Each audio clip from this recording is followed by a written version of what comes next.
Assalamu alaikum everyone. Assalamu alaikum everyone.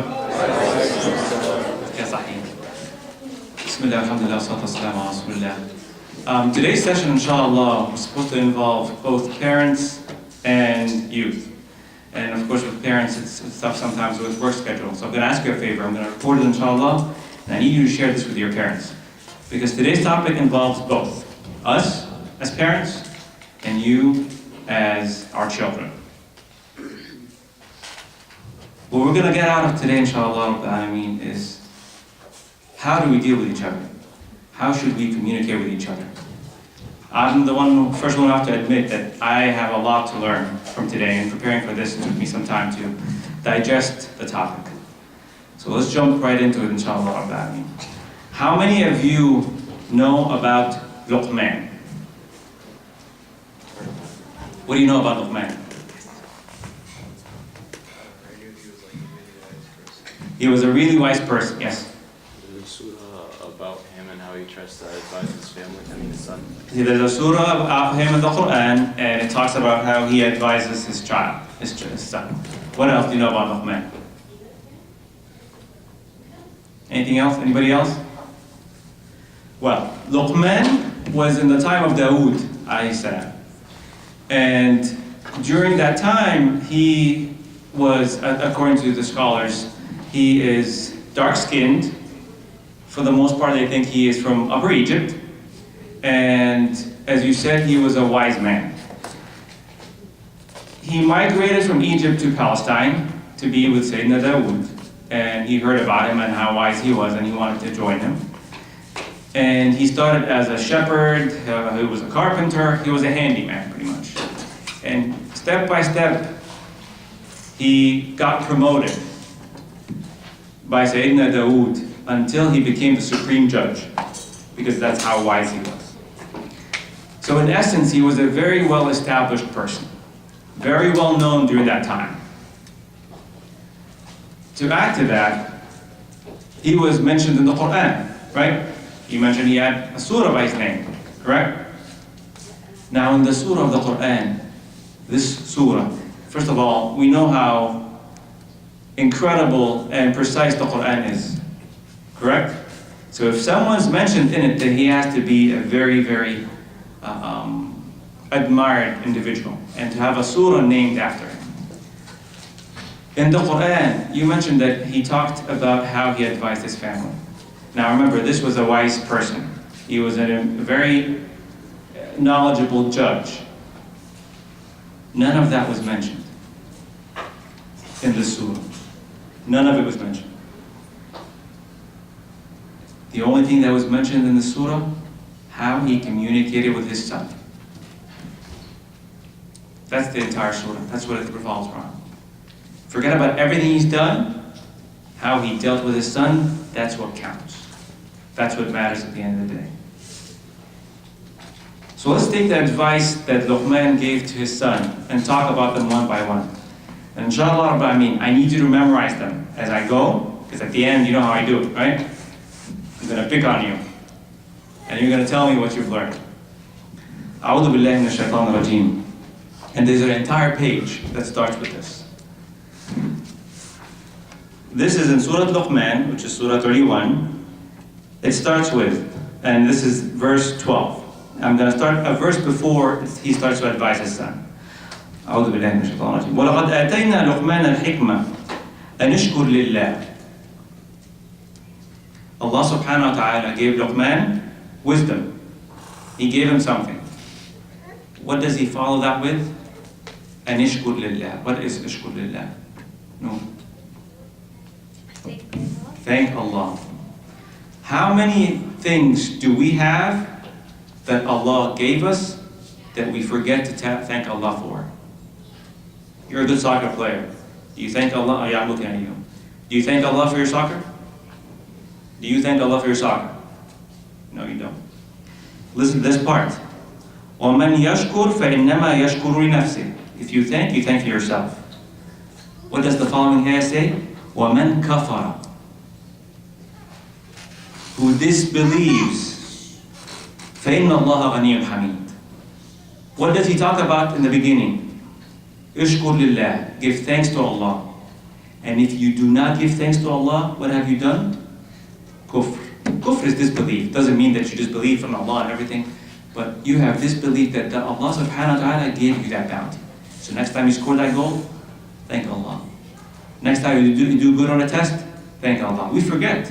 We think it's us. We think it's our brain, right? But it's not our brain. Allah gave that to us. We have to thank Allah for everything we do. And he said here that he gave Luqman wisdom, and go into the thanks. The following ayah, and this is now starting talking to the parents. وَإِذْ قَالَ لُقْمَانُ لِابْنِهِ وَهُوَ يَعْقُبُ. Luqman started counseling his son and talking to his son. While he was doing this, he was counseling him, he decided to tell him something. So in the middle of the conversation, he figured, you know what, I need to tell you something. That means that he has a dialogue with his son. They talk about things. He counsels them about things.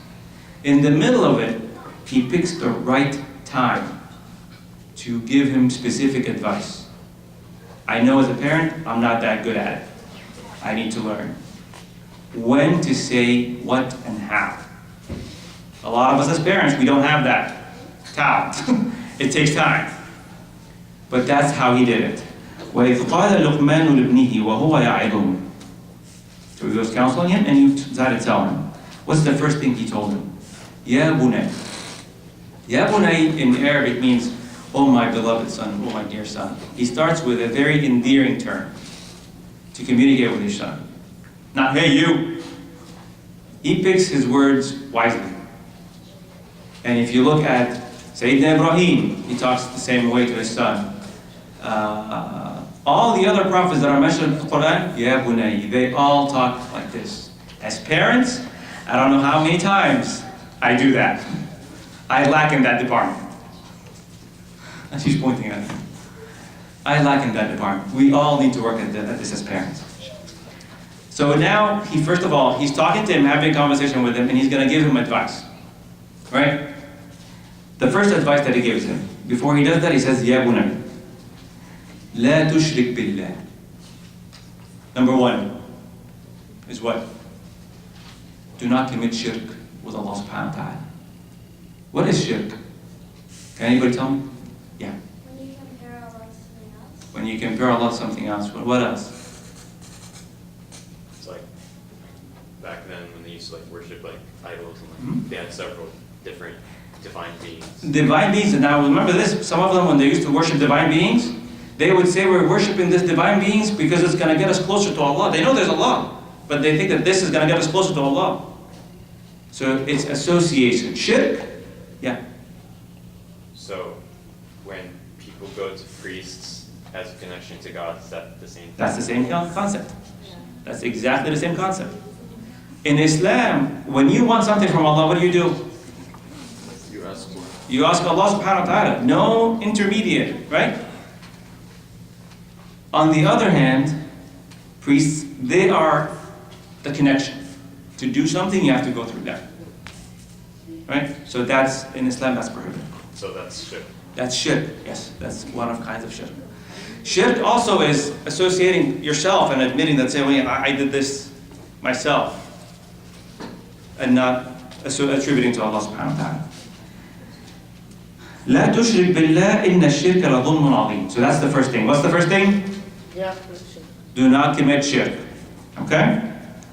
And then, this is the first thing that he says, Ya bunayya la tushrik billah. The next thing he says, Allah subhanahu wa ta'ala, picture this, Allah takes it out of Luqman and starts talking. Listen to this. وَوَصَّيْنَا الْإِنسَانَ بِوَالِدَيْهِ. The first one was what? Luqman talking to his son, saying what? Ya bunayya. Allah subhanahu wa ta'ala at that point, after he said that, don't commit shirk, Allah talks and he says, وَوَصَّيْنَا الْإِنسَانَ بِوَالِدَيْهِ. That's one way of reading it. The other way is that Luqman is telling this to his son. This is a direct order from Allah subhanahu wa ta'ala. وَوَصَّيْنَا الْإِنسَانَ بِوَالِدَيْهِ. Allah subhanahu wa ta'ala enjoined on us to take care of our parents, to be responsible for our parents. حَمَلَتْهُ أُمُّهُ وَهْنًا عَلَى وَهْنٍ. And he goes and attributes why the first thing he goes for? The moms. First thing he goes for. Remember, who's giving the counseling? The father. Remember, it's a shared responsibility between the father and the mother. You cannot, it's not weighed in a different way. The father has responsibility, the mother has responsibility. So وصينا الإنسان بوالديه حملته أمه وهنا على وهن وفصاله في عامين. And then weaning him is within 2 years. So he talks about the mother and what she does. And what's the next ayah says, or the rest of the ayah says? Anishkur li. Give thanks to who? What's li? Anishkur li. Thank who? Thank Allah subhanahu wa ta'ala. You have parents, and He required you to take care of them. Give thanks to who? To Allah subhanahu wa ta'ala. وَلِوَالِدَيْكَ. And to your parents. Thank your parents. When was the last time one of us thanked their parents? Not for something specific, just thanked your parents. That's our rhetorical question, like Yusuf used to say. And what does Allah say after this, after the ayah? Remember, the Quran is very precise. إِلَيَّ الْمَصِيرُ. All this is going to come back to me. I put this request on you, and you have to take care of your parents, and give thanks to me and to your parents. At the end of times, at judgment, all this is going to return back to me. So don't think you're out of it.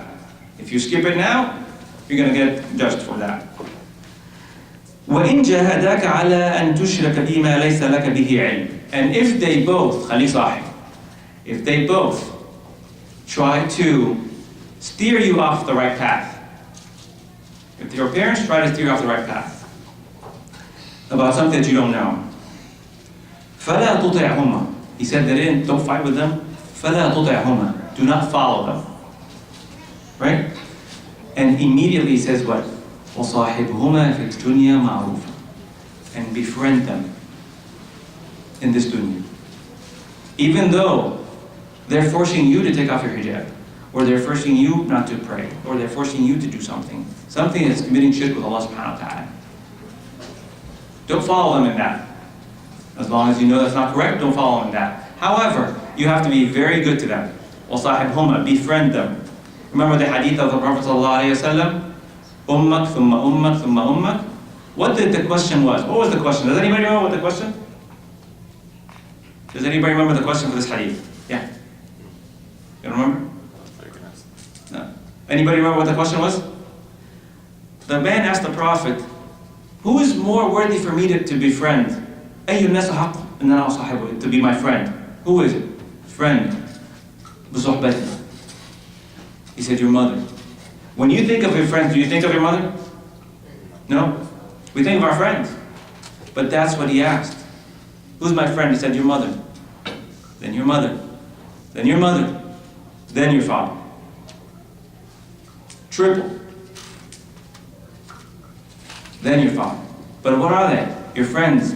When I tell you, who's your friend? Immediately you'll think of one of your friends. You won't think of your parents. But that's what it is. They need to be your friends. وَصَاحِبْهُمَا فِي الدُّنْيَا مَعْرُوفًا. And now, remember what the beginning of the ayah says? وَإِنْ جَاهَدَاكَ عَلَىٰ أَن تُشْرِكَ بِمَا لَيْسَ لَكَ بِهِ. So what does he say in the beginning? If they try to steer you off. What happens when someone starts to steer you off? It becomes tough on you, right? And you have nothing that supports you, and you get out of home, and it's a struggle. How do you remedy this? Allah gives you the answer. وَاتَّبِعْ سَبِيلَ مَنْ أَنَابَ إِلَيْهِ. Follow the path of those who have returned to me. So if your parents are pushing you away, what do? You go around and look for friends that will be able to support you in what you're doing. Just so you know, this is exactly the opposite of some things that happen. Your parents would be asking you to do good, and who do you go to befriend? Who? Good ones or bad ones? You know who your friends are. Everybody knows who their friends are. If you hang around this group or that group. So think about who your friends are. Because it's clear, if they are pushing you the wrong way, you gotta have friends that are gonna push you in the right direction. Again, remember the previous ayah, إِلَيَّ الْمَصِيرُ, the return, everything goes back to me. He always reminds you that everything goes back to me. The same thing with this ayah, ثُمَّ إِلَيَّ مَرْجِعُكُمْ فَأُنَبِّئُكُم بِمَا كُنتُمْ تَعْمَلُونَ. So, your parents are going to steer your way in order for you to take care of yourself, still befriend them. However, look for people that are going to help you out. And remember, everything's going to return back to me, and I'm going to remind you what you've done. Okay? Now, these two ayahs was about the parents. Now Luqman takes and he starts talking again. Ya bunayya. Ya bunayya. What does he start with again? The same term of endearment. So now he's communicating again to his son. Oh, my son. Before I go with this ayah, let's just remember, review what we talked about. The first one was what? Don't commit shirk. The second one was when Allah was talking, what was he talking about? Take care of birrul walidain, taking care of your parents and parents' obedience, right? In the middle of that, he talked about something else too. What was it, the middle of it? Thank Allah and parents. Befriend your parents, which is still within the birrul walidain, but he talked about who do you befriend? وَاتَّبِعْ سَبِيلَ مَنْ أَنَابَ إِلَيْهِ. Okay? So now, who are your friends? That's the third one. So all this is general talk and it's kind of like conceptual. Let's go to something more practical.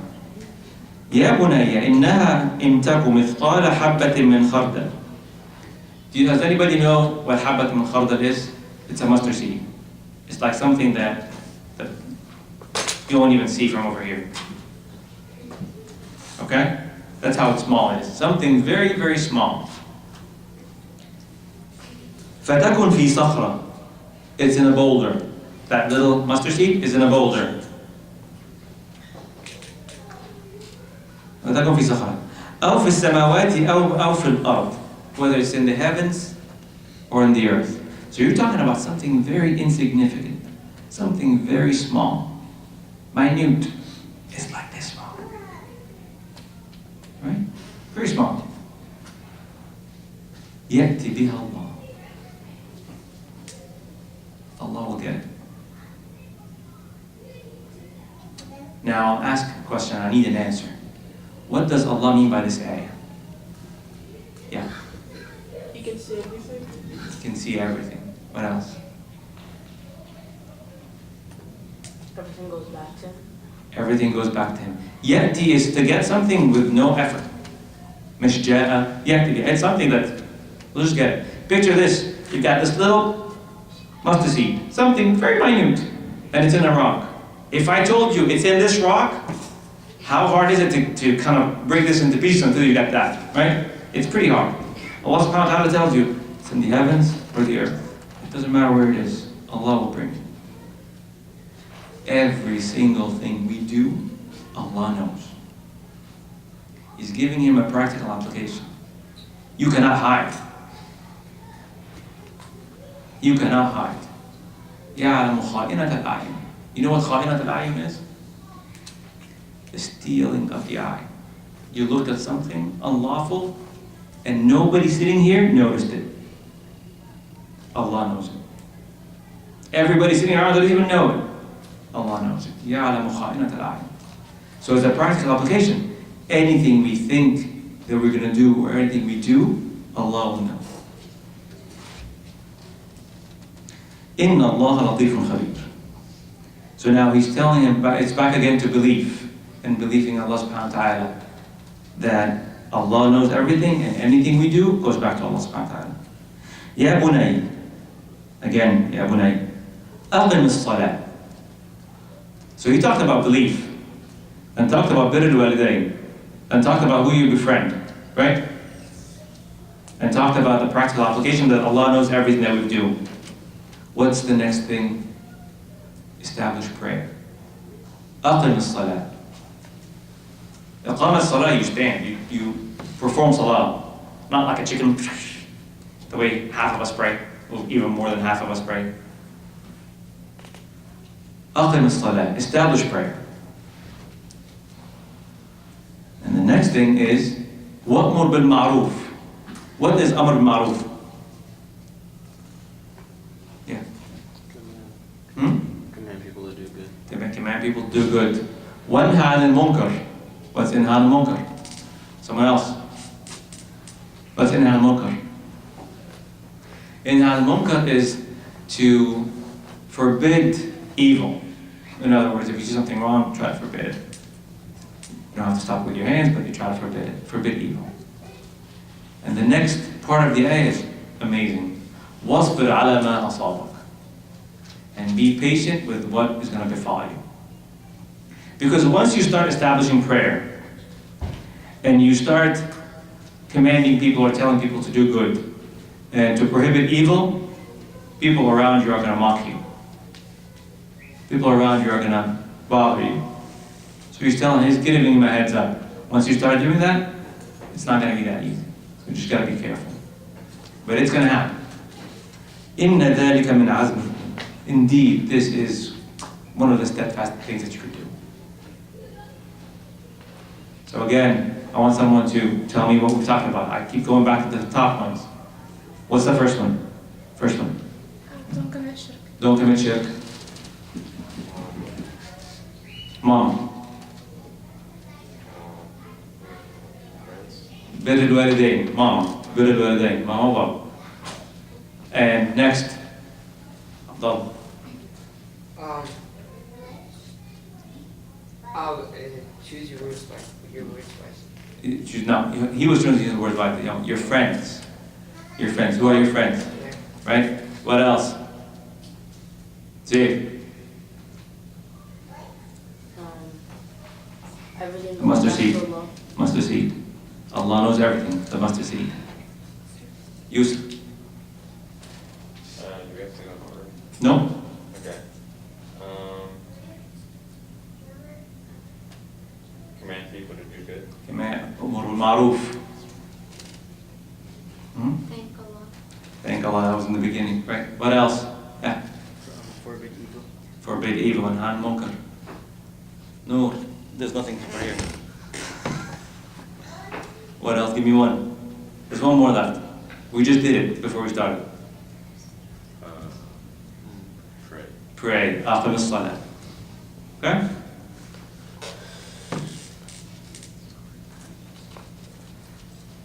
The next ayah says, وَلَا تُصَعِّرْ خَدَّكَ لِلنَّاسِ. تُصَعِّرْ خَدَّك means to... Su'ar is a disease that used to get the camels, and they would have their necks like this. Who does his neck like this? Me. Huh? Proud people, arrogant people. They feel that everybody's beneath them, so they lift their heads up, right? For Ibrahim. However, he's tall anyways. He has to look down though, because of his height. Proud people. وَلَا تُصَعِّرْ خَدَّكَ لِلنَّاسِ. Do not be arrogant around people. Do not be arrogant around people. Now we're talking about behavior. The next couple ones is about behavior. Do not be arrogant. وَلَا تَمْشِي فِي الْأَرْضِ مَرَحًا. And do not walk on land kind of full of yourself, in other words. Who walks on the land like this, like that? I'm full of myself. What is it? No, go ahead. He said, "Follow, tell me." That's a perfect example. Famous people. Famous people. How do they walk? And who do you like more? The ones that are arrogant or the ones that are humble? Humble. Humble. Well, Robert Downey Jr. is an exception. Set him aside. He plays a character though, so it's kind of like part of his, what he does. But in general, we do not like arrogant people. We like people that are humble, they're more at ease, and they're more down to earth. Isn't that what they say? They're more down to earth. إِنَّ اللَّهَ لَا يُحِبُّ كُلَّ مُخْتَالٍ فَخُورٍ. Allah subhanahu wa ta'ala does not like the mukhtal. And this word was used because, you know when horses, they have the horse dance and stuff like that? That's kind of like, the horses raise their heads and raise their feet, and That's where the word comes from. That person feels that I'm so arrogant that everything else is beneath me. So this talked about behavior. وَلَا تُصَعِّرْ خَدَّكَ لِلنَّاسِ. Do not be arrogant and walk up high and say, I'm better than everybody else. And do not walk with that. There's a difference. They say that you have a spring in your walk, that you show that's fine because you're peppy. If you're like a happy person, that's fine. But if you're doing it out of arrogance, it's a different story. That's the one that's next. وَقْصِدْ فِي مَشْيِكَ. Now, can anybody tell me the word qasd? If you know the meaning, tell me. Anybody know what the meaning of qasd is? Qasd. وَقْصِدْ فِي مَشْيِكَ. Yeah. Meaning? What do you think the meaning is? No, وَقْصِدْ فِي like مَشْيِكَ. mean. Like meaning is meaning. Oh. Meaning is meaning, okay? That's one way of looking at it, yes. Qasd is to mean something. Okay? Qasd is to mean something. And at the same time is to be more subdued and controlled when you're doing something. It goes both ways. When you're walking, remember one of the talks that we had a while back about having a... Ego. Huh? An ego. Not an ego, no, not that. Yes, a goal. What happens with a goal? Where you have a target that you're going to. You try to achieve it by doing what? Going to where? Going the other way? Straight to it. وَقْصُدْ فِي مَشْيِكَ. So when you're walking, when you're going by your life, you know where you're going. Do you know where you're going? No? Sometimes? Most of the time? Physically, you know where I'm going from point A to point B, but do you know where you're going? Do you know where you're going? Yeah. Do you know where you're going? No, not yet. Some of us don't know where they're going. There's nothing wrong with it. Some people are just not there yet. And others just coast.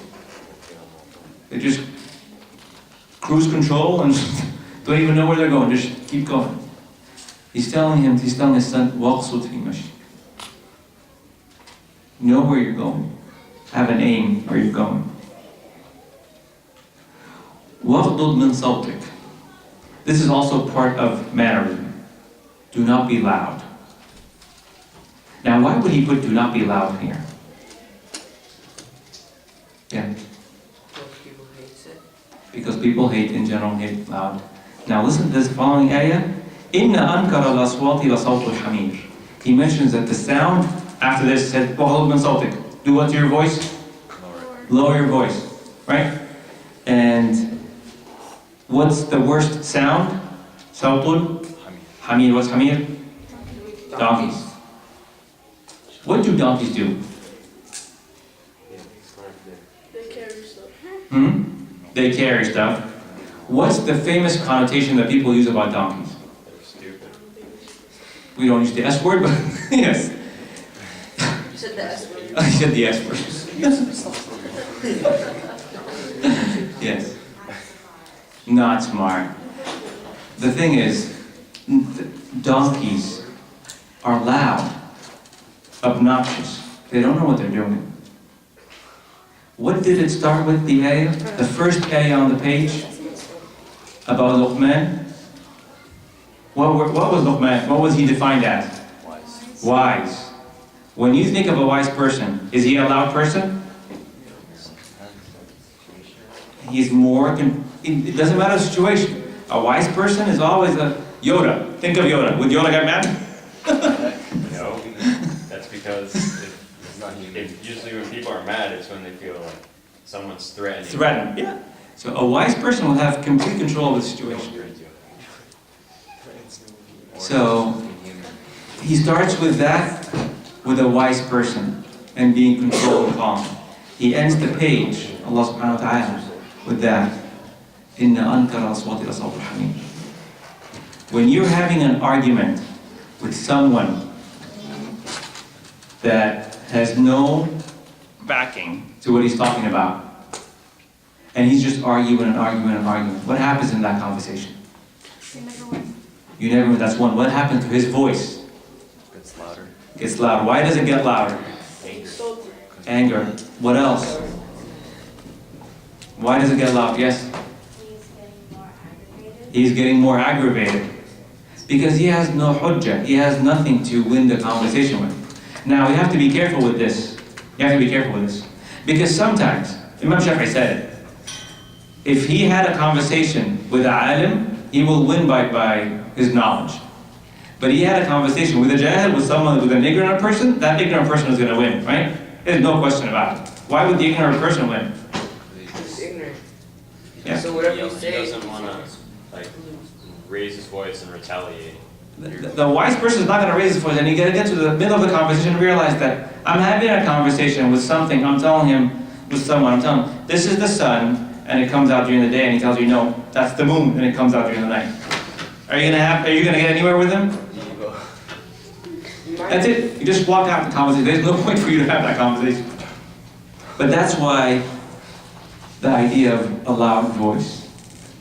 A lot of us, and now this is turned to adults, when we get into a conversation with the youth, sometimes we raise our voice.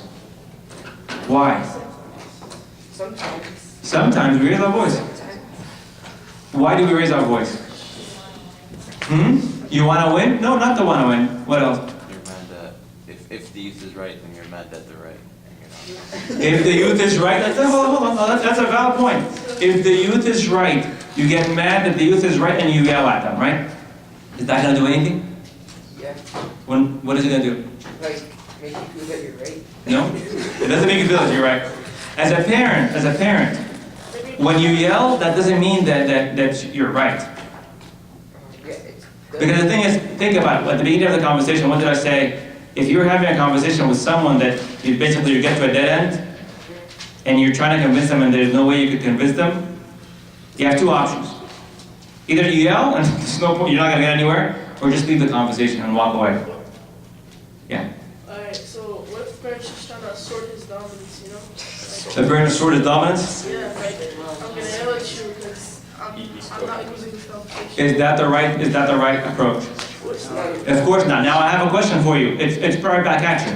What if you are just saying something because you want to say it and you have no regard to what you're talking about? And you are pretty stubborn and say, you know what? No, I am right. My dad is wrong or my mom is wrong. I'm trying to prove my dominance. You're trying, because remember, that's what's happening. It's a give and take. Yes? Like, what if the other person isn't willing to listen? So you want to, like, raise your voice to make them listen? Now, is raising your voice, have you tried it? Does it work? It does. Gets their attention.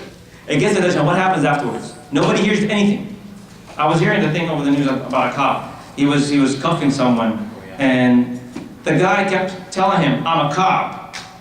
And he's not listening to him, because in the middle of it, he was an undercover cop. In the middle, he cannot listen. He's just basically, he's fuming, so he's basically trying to cuff him. He's not listening. When you're angry, when you're angry, you're not 100% yourself.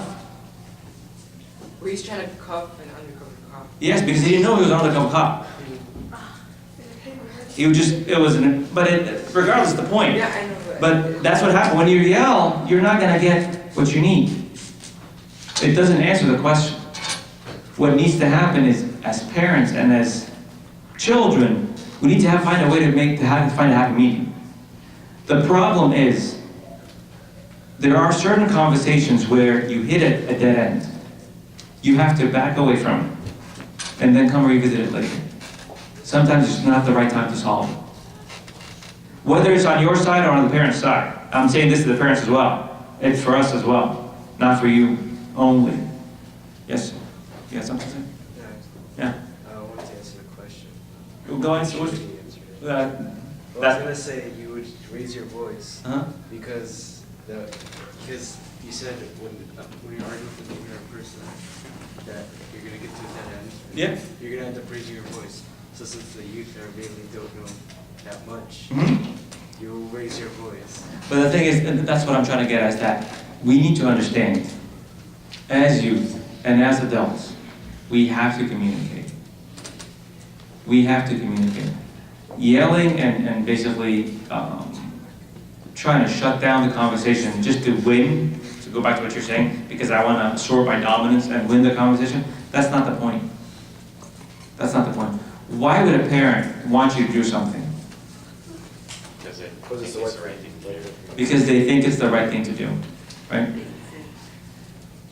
If you think about what they said, and now you might agree and you might disagree. Sometimes, just so you know, oh, by the way, as parents, we were at your age, so we went through what you're going through. That's one thing you need to make sure you understand. We went through the same thing. The raging hormones, the anger, not knowing what to do with my life, all my parents are wrong, and they don't understand me, they don't believe me, and we all go through this. It's the cycle of life. The good thing is, it's a phase and it's going to pass. All this is a phase and it's going to pass. But we have to, as parents, give chance for you guys to talk. But at the same time, you have to give us a chance to talk too.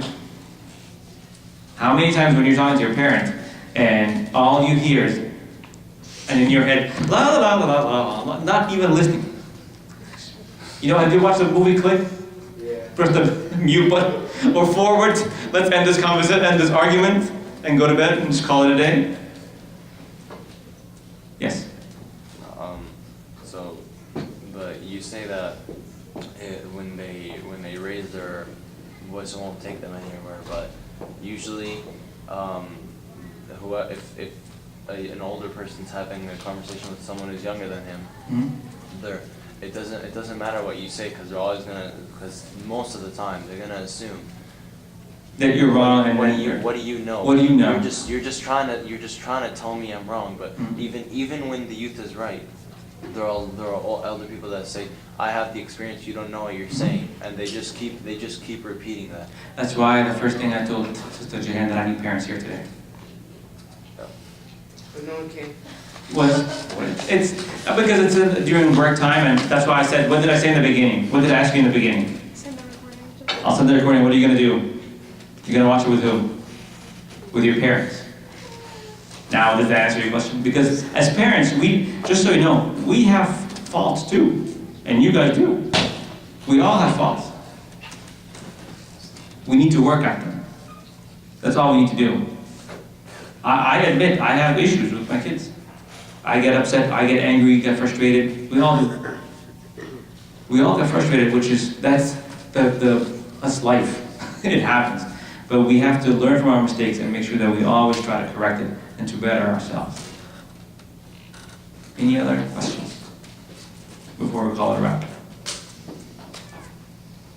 So before we finish, I need each one to raise his hand and tell me what you learned. Yeah. Don't be arrogant or withhold yourself. Don't be arrogant. Yeah. Go ahead. Don't commit shirk. Don't commit shirk. Allah knows everything. Allah knows everything. Listen to your parents. Respect yourself. Respect your parents all the time. And say before your parents and first your mother. First your mother. Yes. Always think Allah. Allah. Yeah. Always think. Always thank Allah. Don't be loud during the argument. Don't be loud during your argument. Befriend the right people. Yes. Don't argue just to win. Don't argue just to win. Yeah. Know where you're going. Know where you're going. Don't raise your voice. Isha. Your parents should be your best friend. Your parents should be your best friends.